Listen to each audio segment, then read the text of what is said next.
గత 9 సంవత్సరాల నుంచి కూడా విద్యారంగం అనేది ఎంతో దారుణంగా తయారైంది అధ్యక్ష. అది నా పల్లబాట కార్యక్రమంలో ఊర్లన్నీ తిరుగుతుంటే ఆ స్కూల్స్ని చూస్తుంటే ఎంతో బాధేస్తుంది. ఎందుకంటే పిల్లలు ఎంత ఇబ్బంది ఉన్నా కానీ కొంతమంది పిల్లలు కింద కూర్చొని అసలు కనీసము మౌలిక వసతులు కూడా లేవు అధ్యక్ష.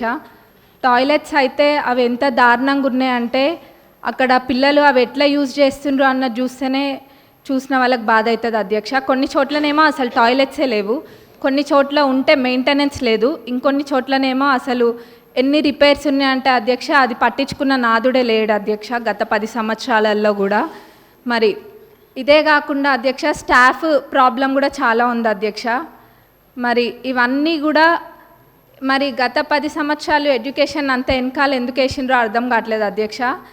వేర్లు మంచిగా ఉంటేనే చెట్టు మంచిగా ఉంటుంది. మరి అసలు ఆ వేర్లే మంచిగా లేనప్పుడు మరి ఇంకా ఏమవుతారు, పిల్లల భవిష్యత్తు ఏం కావాలి అధ్యక్ష. మరి గవర్నమెంట్ స్కూల్స్ ఒకప్పుడు ఎంత మంచిగా ఉంటుండే అధ్యక్ష. ఇప్పుడు ఆ గవర్నమెంట్ స్కూల్స్కి పంపించాలంటే ఎంత లేనోళ్ళు కూడా ఆలోచిస్తుండ్రు అధ్యక్ష. అంటే వాళ్ళకి ఆర్థికంగా ఎంత భారమైనా కానీ ప్రైవేట్ స్కూళ్ళకి పంపించుకుంటుండ్రు అధ్యక్ష. ఎందుకంటే అక్కడ పోతే ఎటువంటి వసతులు లేవు కాబట్టి. కానీ ఇప్పుడు అయితే అధ్యక్ష మన ప్రభుత్వం అధికారంలోకి వచ్చినాక ఈ విద్యారంగం అనేది క్రమంగా మెరుగుపడుతుంది. అట్లనే ఇంటిగ్రేటెడ్ స్కూల్స్ అనేది కూడా నియోజకవర్గానికి ఒక ఇంటిగ్రేటెడ్ స్కూల్ ఇస్తా అనడం కూడా ఎంతో సంతోషంగా ఉంది అధ్యక్ష. అది అందరు పిల్లలు కూడా సామాన్యులు కూడా అందరూ ఇంటర్నేషనల్ స్కూల్స్లలో చదువుకున్న విధంగా అక్కడ చదువుకుంటారు అధ్యక్ష. మరి ఆ విధంగానైనా ఈ విద్యారంగం అనేది కొంచెం మంచిగా అవుతుంది అధ్యక్ష. మరి ముఖ్యంగా అధ్యక్ష ఈ టాయిలెట్స్ అనేది మటుకు చాలా పెద్ద సమస్య అధ్యక్ష. ఏదో చెప్పాలని కాదు, నేను నిజంగా అన్ని స్కూల్స్ విజిట్ చేస్తున్నా. మరి గతంలో వాళ్ళు చేయలేంది మన ప్రభుత్వంలో చేసి చూపిస్తామన్న నమ్మకం నాకు ఉంది. అది ఖచ్చితంగా కూడా చేస్తాం అధ్యక్ష. మరి అట్లనే బడ్జెట్కి వస్తే అధ్యక్ష, ఇప్పుడు ఈ సంవత్సరం బడ్జెట్లో ప్రాథమిక విద్యకు 17,931 కోట్లు, మరి ఉన్నత విద్యకు 2,859 crores అండ్ టెక్నికల్ ఎడ్యుకేషన్కి 490 crores చెప్పున మొత్తం ప్రభుత్వం కేటాయించింది అధ్యక్ష. మరి మొత్తం కలిపి చూస్తే 21,000 కోట్ల పైన అధ్యక్ష.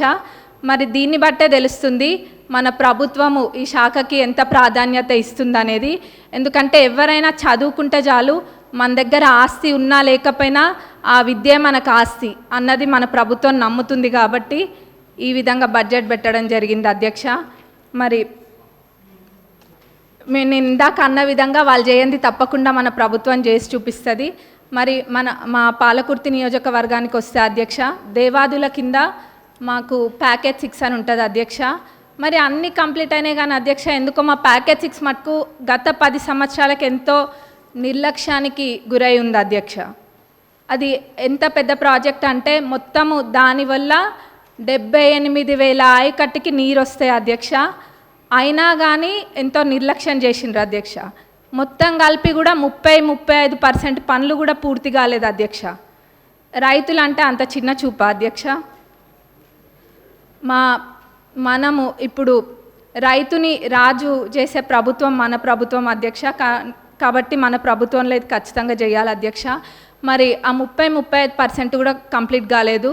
ఏమైందంటే గత ప్రభుత్వంలో గత పాలకులు ఏదో ఎలక్షన్ల ముందు ఆదరాబాదరాగా జనాలకు చూపించుకోవడం కోసం అని చెప్పి పాత కాంట్రాక్టర్ యొక్క టెండర్ని రద్దు చేసి కొత్త కాంట్రాక్టర్లను పిలిపించి ఆ ఎస్టిమేట్లో ఎన్నో తప్పులతోటి అధ్యక్ష, ఎన్నో తప్పులు ఎన్నో మిస్ చేసి ఎస్టిమేట్ వేసిండ్రు అధ్యక్ష.